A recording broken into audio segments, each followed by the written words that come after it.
রাবি ইবনে সুলাইমান হজ করার জন্য যাবে, তো মানুষের দাঁড়ে দাঁড়ে বারে বারে গিয়ে বলতেছে, ভাই এবার তো আমি হজ করার জন্য যাব, আমার জন্য একটু সবাই দোয়া করবে। একটি আমল মানুষ মানুষকে জানিয়ে করে, আর সেই আমলের নাম হলো হজ। মানুষ নামাজ আদায় করার জন্য যায়, কিন্তু কাউকে বলে না যে আমি নামাজ আদায় করার জন্য যাইতেছি, আমার জন্য দোয়া করো। মানুষ যাকাত প্রদান করে, কিন্তু কাউকে বলে না যে আমি যাকাত প্রদান করতেছি, তোমরা আমার জন্য দোয়া করো। কিন্তু মানুষ যখন হজ করার জন্য যায়, একে অপরকে বলে আর বলে আমার জন্য দোয়া করিও, কারণ আমি আল্লাহ পাকের ঘর তাওয়াফ করার জন্য, জিয়ারা করার জন্য যাইতেছি।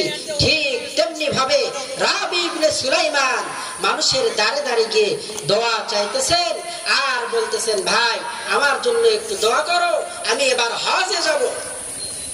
রাবি ইবনে সুলাইমান মানুষের থেকে দোয়া নিয়ে ফেরার পথে রাস্তার কিনারায় তাকিয়ে দেখে, রাত্র ঘুটঘুটে অন্ধকার, একটি মহিলা মরা গাধা থেকে গোশত কেটে কেটে কেটে কেটে ব্যাগের ভেতরে ভরাট করতেছে। আল্লাহর ওলি রাবি ইবনে সুলাইমান আস্তে আস্তে আস্তে আস্তে করিয়া মহিলার নিকটবর্তী হলেন আর বললেন, মহিলা কি করে একটু তাকায় তাকায় দেখি। একটা পর্যায়ে মৃত গাধা থেকে গোশত নিয়ে মহিলাটি তার ব্যাগের ভিতরে ভরাট করতেছে। একটা পর্যায়ে ব্যাগ ভর্তি করে নিয়ে একটি ঝুপড়ির ভেতরে যাইতেছে। রাবি ইবনে সুলাইমান মহিলাটির পিছু পিছু নিলেন, আর যাইতে যাইতে তাকিয়ে দেখলেন যে মহিলাটি একটি ঝুপড়ির ভিতরে ছোট্ট একটি কুঠির, সেখানে প্রবেশ করলেন। প্রবেশ করার সঙ্গে সঙ্গে ওই ঝুপড়ির ভিতর থেকে মা মা মা মা আওয়াজ শোনা যায়। রাবি ইবনে সুলাইমান চিন্তা করলেন, এটা তো মাকে দেখে সন্তানের কান্না ছাড়ার কিছুই না। রাবি ইবনে সুলাইমান আস্তে আস্তে মেয়ের নিকট করতে হলেন এবং তাকিয়ে তাকিয়ে দেখলেন তার দুইটি সন্তান ক্ষুধার জ্বালায় ছটফট করতেছে আর মা মা মা মা বলে ডাকতেছে। মা এবার ওই মোরা গাধার গোশতগুলো রান্না করে করে সন্তানের মুখের ভিতরে উঠাইয়া দিবে। ঠিক এমনি সময় রাবি ইবনে সুলাইমান ডাক দিয়ে বললেন, বোন আমার, আপনি তো ভালো মানন। রাবি ইবনে সুলাইমানকে মহিলা বলল, কেন আমি ভালো মানন? রাবি ইবনে সুলাইমান বললেন, যেই মা যেই বাবা তার সন্তানের মুখে হারাম উঠাইয়া দেয়, আল্লাহর জমিনের ভিতরে ওই মা বাবার চাইতে খারাপ মা বাবার এই জমিনের মধ্যে একটাও না। একটাবার কি চিন্তা করেছি আমি যে আমার সন্তানকে আমি কি খাওয়াই, আমার টাকা হালাল না হারাম?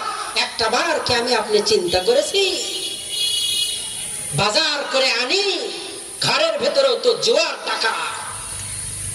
বিবির জন্য ভালো খাবারের ব্যবস্থা করি, তো অশ্লীল বেহায়াপনা জুয়া খেলার টাকা, হারাম টাকা দিয়ে বাজার করে এনে পরিবার পরিবর্গদেরকে খাওয়াই। রাবি ইবনে সুলাইমানের কথা অনুসরণ অনুকরণার্থে তো বলাই যায় যে আপনি তো ভালো বাবা নন। আপনার মতো নিকৃষ্ট বাবা দুনিয়ার ভেতরে আর একটাও নাই, কারণ আপনি আপনার সন্তানকে হালাল খাওয়াইতে পারেন না। কথা বলেন ঠিক কিনা?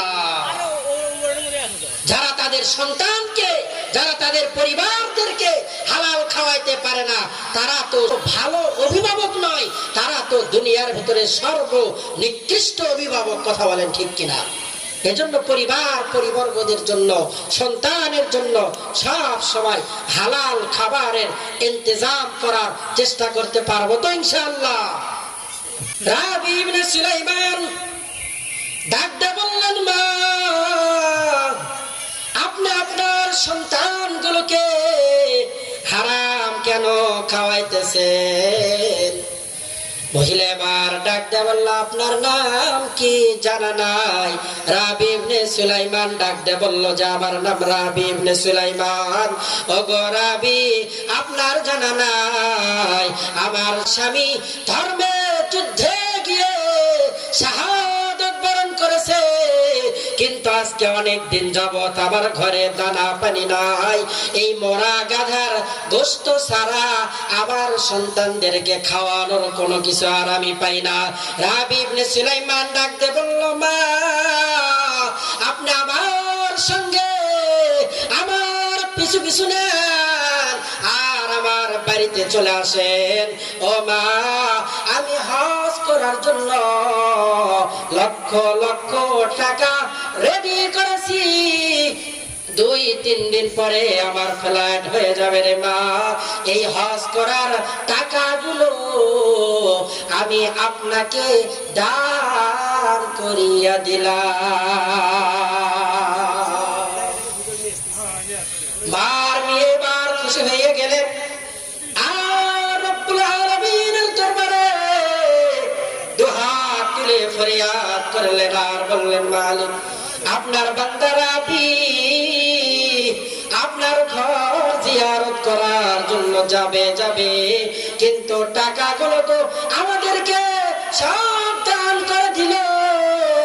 ও আল্লাহ, আপনার কাছে দোয়া করে দিলাম ওই মক্কা আর মদিনা রাবি ইবনে সুলাইমানের বাড়িতে আপনি পৌঁছিয়ে দিয়ে। রাবি ইবনে সুলাইমান ডাকতে বললেন, না আপনি দোয়া করলেন, কিন্তু ভিন্ন রকম দোয়া করলেন কেন? এটা তো পশ্চিম কালেও সম্ভব নয়, কারণ মক্কার মদিনা আমি রাবির বাড়িতে কোনো সময় আসতে পারে না। মার নিয়ে ডাকতে বলল, রাবি আমরা আল্লাহ পাকের কাছে দোয়া করেছি, আল্লাহ পাক কবুল করবে কিনা সেটা আল্লাহ পাকের বিষয়। 10 জন বন্ধু এসে রাবি ইবনে সুলাইমানকে বলে, বন্ধুরে আজকে তো আমাদের হজে যাওয়ার ফ্লাইট হয়ে যাবে, তাড়াতাড়ি রেডি হ। বাড়ির দরজায় গাড়ি রেডি হয়ে গেছে। রাবি ইবনে সুলাইমান কান্না করার বলে, বন্ধু যত টাকা আমি হজে যাওয়ার জন্য বুঝিয়েছিলাম, জোগাড় করেছিলাম, আজকে ওই বাবা মরা এতিম বাচ্চাদেরকে আল্লাহর রাজি খুশি করে উদ্দেশ্যে দান করে দিয়েছি। আমার যাওয়ার মতো আর বেশি নাই, যাওয়ার মতো টাকা পয়সা নাই। 10 জন বন্ধু এবার অবরোধ হইয়া মক্কাতুল মুকাররমায় হজ করার জন্য রওনা হয়ে গেলেন। যাওয়ার পরে তাওয়াফ করবে, তাকায়া দেখে সামনে রাবি ইবনে সুলাইমান 10 বন্ধুর আগে আগে তাওয়াফ করে। 10 বন্ধু এবার অবাক হয়ে গেলেন আর ডাকতে বলল, বন্ধুরে রাবি ইবনে সুলাইমান তো হজে আসতে চাইল না, কিন্তু আমাদের আগে আগে সে কিভাবে তাওয়াফ করে আমাদের তো বুঝে আসে না। আর আমার